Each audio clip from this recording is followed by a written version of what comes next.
पाकिस्तान के काफ़ी बड़े हिस्से में, जिसमें बलूचिस्तान और टिपिकली हम केपी का जिक्र करते हैं कि वहाँ पर लॉ एंड ऑर्डर सिचुएशन जो है बहुत ख़राब है।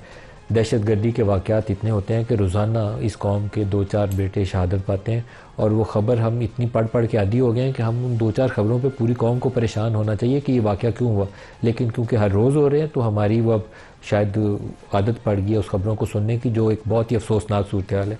ये वाक़यात रोकने के लिए, इनका तदारुक करने के लिए कौमी सतह पर हिकमत अमली होनी चाहिए, एक प्लान होना चाहिए।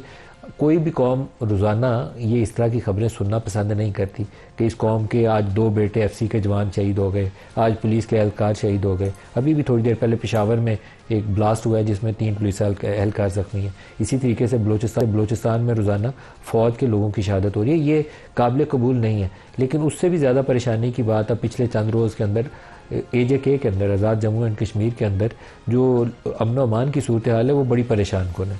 और ये पिछले तकरीबन 2 साल से वाक़यात ये चल रहे हैं।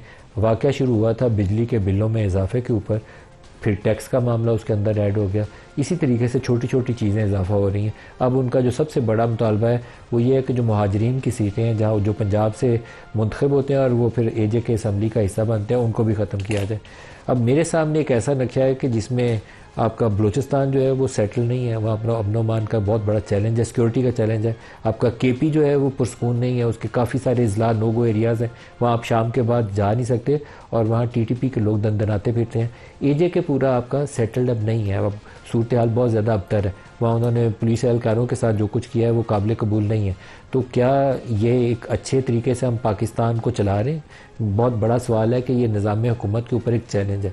और सबसे बड़ा जो खला है इसमें, जो ख़राबी और कमज़ोरी है इस निज़ाम के अंदर, कि एक पूरा रिप्रेजेंटेटिव स्ट्रक्चर जो एक पोलिटिकल एलिमेंट होता है, लोगों को इंगेज करता है, एम्ब्रेस करता है और रास्ता निकालता है, वो इसमें कहीं है ही नहीं है। अगर वो AJK के अंदर होता तो ये लोग सड़कों पे पुलिस वालों से इस तरीके से धींगा मुश्ती न कर रहे होते, बल्कि अपने जो मुंतखब नुमाइंदे हैं उनके ज़रिए मामला हल कर चुके होते।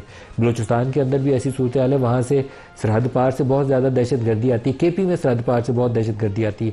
लेकिन जो निज़ाम हुकूमत है वो इतना मजबूत भी होना चाहिए और मरबूत भी होना चाहिए कि वहाँ लोकली उसका सोल्यूशन प्रोवाइड करे। रोकना कैसे है इस फ्लो को, इसको बॉर्डर के ऊपर कैसे स्टॉप करना है। हमारे शहरों और देहातों और गांव के अंदर, टाउन्स के अंदर ये जो स्पिल ओवर हो रहा है बॉर्डर पार से और यहाँ आकर लोगों के ऊपर हमले हो रहे हैं, इसको हम इसका सद्देबाब कैसे करेंगे।